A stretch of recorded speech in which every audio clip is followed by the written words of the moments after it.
ya. Bertemu lagi di Prabu Berkisah SDIT Permata Bunda 3. Episode kali ini Prabu Berkisah akan menceritakan tentang sosok yang luar biasa. Ia adalah sosok yang paling mirip dengan Rasulullah SAW. Rupanya, sikapnya mirip sekali dengan Rasulullah SAW. Ia adalah sepupu Rasulullah. Ia dijuluki sebagai pemilik dua sayap di surga. Siapakah ia? Beliau adalah Ja'far bin Abu Thalib. Yuk anak-anak solih dan solihah, kita simak kisahnya dari sosok Ja'far bin Abu Thalib. Pemuda gagah itu bernama Ja'far bin Abu Thalib. Warna kulitnya cerah bercahaya. Ia lemah lembut, sopan, santun, pengasih, penyayang, baik, rendah hati dan solih. Ia pemberani tak kenal takut. Ia pemurah tak takut miskin. Jiwanya begitu bersih. Ia jujur dan bisa dipercaya. Semua sifat baik dan keistimewaan ada pada diri Ja'far bin Abu Thalib. Ia adalah seorang yang paling mirip dengan Rasulullah SAW, baik bentuk tubuh maupun akhlaknya. Ia dijuluki oleh Rasulullah SAW sebagai penyantun orang-orang miskin. Bahkan Rasulullah juga memberikan julukan kepada beliau sebagai si bersayap dua di surga. Ja'far bin Abu Thalib adalah salah satu dari para tokoh generasi Islam pertama. Saat itu ia datang kepada Rasulullah SAW untuk memeluk Islam. Sungguh satu kemuliaan tersendiri bagi mereka yang memeluk Islam di masa-masa awal. Hari itu Ja'far bin Abu Thalib dan istrinya Asma binti Umais juga memeluk Islam. Gangguan dari orang-orang kafir mereka hadapi dengan berani dan sabar. Ketika Rasulullah memutuskan agar kaum muslimin hijrah ke Habasyah, Ja'far dan istrinya ikut dalam rombongan hijrah itu. Selama di Habasyah, Ja'far tampil sebagai juru bicara yang cekatan. Ia pantas mewakili Islam dan Rasulullah. Itu semua karena Allah telah memberinya karunia istimewa berupa hati yang tenang, akal dan pikiran yang cerdas, jiwa yang mampu membaca situasi, dan cara bicara yang baik. Hijrahnya kaum muslimin ke Habasyah tidak mampu meredam kemarahan dan kebencian orang-orang kafir Quraisy. Bahkan mereka takut kaum muslimin akan semakin besar di Habasyah. Paling tidak mereka merasa malu karena kaum muslimin bisa lolos dengan selamat dari Mekah.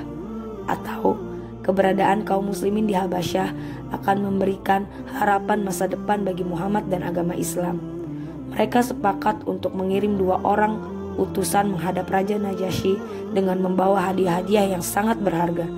Tujuannya hanya satu, agar Raja Najasyi mengusir kaum muslimin dari Habasyah. Najasyi, Raja Habasyah saat itu, adalah pemeluk Nasrani sejati, jauh dari fanatisme dan menutup diri.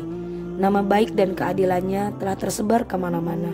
Karena itulah Rasulullah SAW memilih Habasyah sebagai tempat hijrah bagi kaum muslimin. Dan karena itu pula kaum kafir Quraisy merasa khawatir kalau maksud dan tipu muslihat mereka tidak berhasil. Kedua utusan itu pun tiba di Habasyah. Mereka bertemu para pendeta dengan membawa hadiah-hadiah berharga. Setelah itu baru mengirimkan hadiah kepada Najasyi. Mereka tidak henti-hentinya berusaha menyulut kebencian para pendeta kepada kaum muslimin. Keduanya meminta dukungan mereka agar Raja Najasyi mengusir kaum muslimin dari Habasyah. Hari pertemuan dengan Raja Najasyi akhirnya ditentukan. Kaum muslimin diundang. Kedua kubu akan beradu argumentasi di hadapan Raja Najasyi. Di pertemuan itu akhirnya Raja Najasyi berkata kepada kaum muslimin, "Kalian bebas tinggal di negeriku dengan aman. Siapa saja yang mencela atau menyakiti kalian, maka mereka akan mendapatkan hukuman yang setimpal." Kemudian Raja Najasyi berkata kepada para pengawalnya, seraya menunjuk kepada 2 utusan kafir Quraisy, "Kembalikanlah hadiah-hadiah itu kepada kedua orang ini. Aku tidak membutuhkannya. Kedua utusan kafir Quraisy itu pun pergi meninggalkan tempat pertemuan dengan perasaan hina dan malu. Mereka langsung pulang ke Mekah. Kaum muslimin di bawah pimpinan Ja'far juga meninggalkan ruang pertemuan untuk memulai hidup baru yang aman di tanah Habasyah, di negeri ini yang baik bersama tetangga yang baik. Mereka akan tinggal di sana sampai Allah mengizinkan mereka pulang ke kampung halaman mereka, bertemu dengan Rasul dan rekan-rekan seperjuangan. Saat itu Rasulullah SAW bersama kaum muslimin sedang bersuka cita dengan kemenangan perang Khaybar. Tiba-tiba datanglah rombongan dari Habasyah.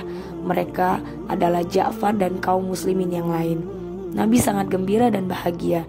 Nabi langsung memeluk Ja'far seraya berkata, "Aku tidak tahu mana yang lebih menggembirakanku, kemenangan perang Khaybar ataukah kembalinya Ja'far." Setelah itu Rasulullah bersama kaum muslimin menuju Mekah untuk melaksanakan umrah qada, lalu pulang ke Madinah. Ja'far sangat gembira setelah mendengar kiprah kaum muslimin di perang Badar, Uhud dan peperangan lain. Air matanya pun berlinang saat mengingat rekan-rekannya yang telah gugur mendahuluinya sebagai syuhada. Hatinya pun melayang ke taman syurga. Kapankah giliranku? Sejak saat itu ia menantikan peperangan untuk mendapatkan kesyahidan yang didambakan.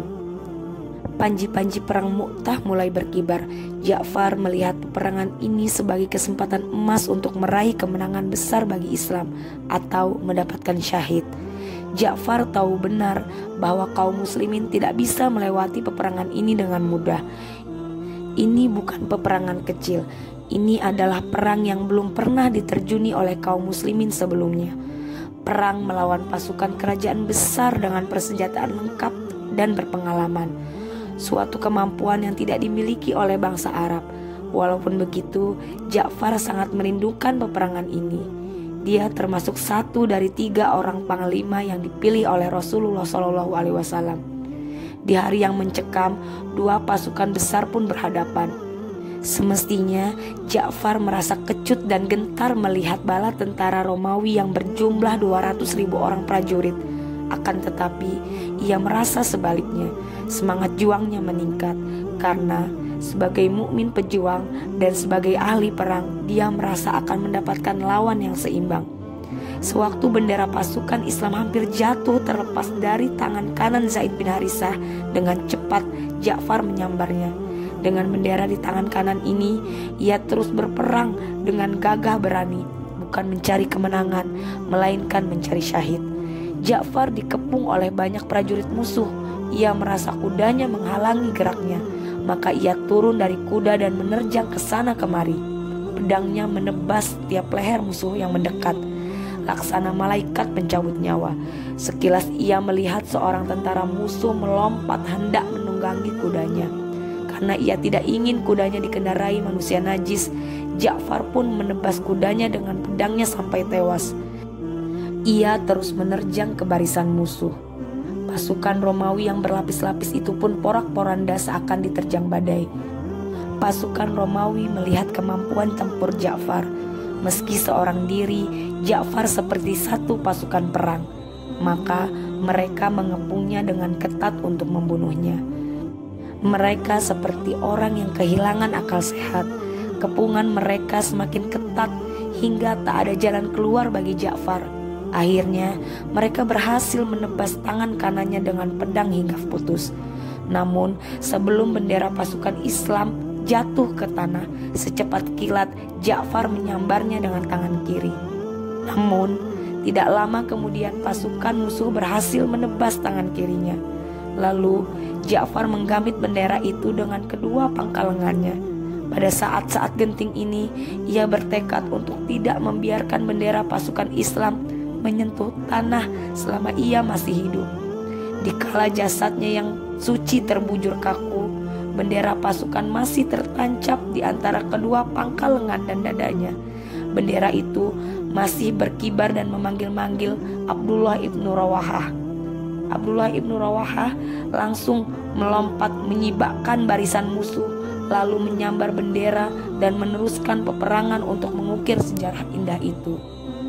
Demikianlah Ja'far mempertaruhkan nyawa untuk meraih syahid.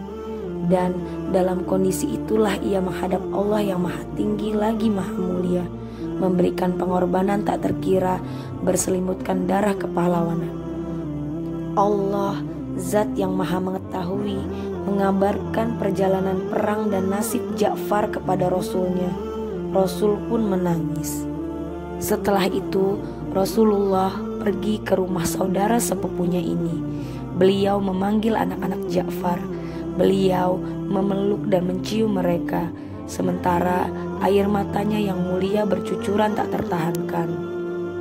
Orang-orang beriman dari kalangan miskin menangisi kepergian Ja'far karena Ja'far adalah sang penyantun orang-orang miskin. Abu Hurairah pernah berkata, yang paling penyantun kepada orang-orang miskin adalah Ja'far bin Abu Thalib. Memang ketika masih hidup ia sangat pemurah dalam memberikan hartanya, dan sekarang ketika ia menemui ajalnya, ia ingin menjadi syuhada yang paling pemurah memberikan nyawanya. Abdullah bin Umar menceritakan, aku sama-sama terjun di perang Mu'tah bersama Ja'far. Waktu itu kami mencarinya. Kami mendapatinya syahid dengan 90 luka lebih di tubuhnya, luka pedang, tombak dan panah. Namun demikian, apakah para musuh itu benar-benar berhasil membunuh ruhnya? Mampukah mereka menghalanginya untuk bertemu Tuhannya? Pedang dan tombak yang membunuh Ja'far hanya penyeberangan bagi Ja'far untuk bertemu dengan Tuhannya yang Maha Pengasih. Ia akan berada di sisinya, di tempat yang paling mulia, di surga yang abadi, tempat yang ia dambakan.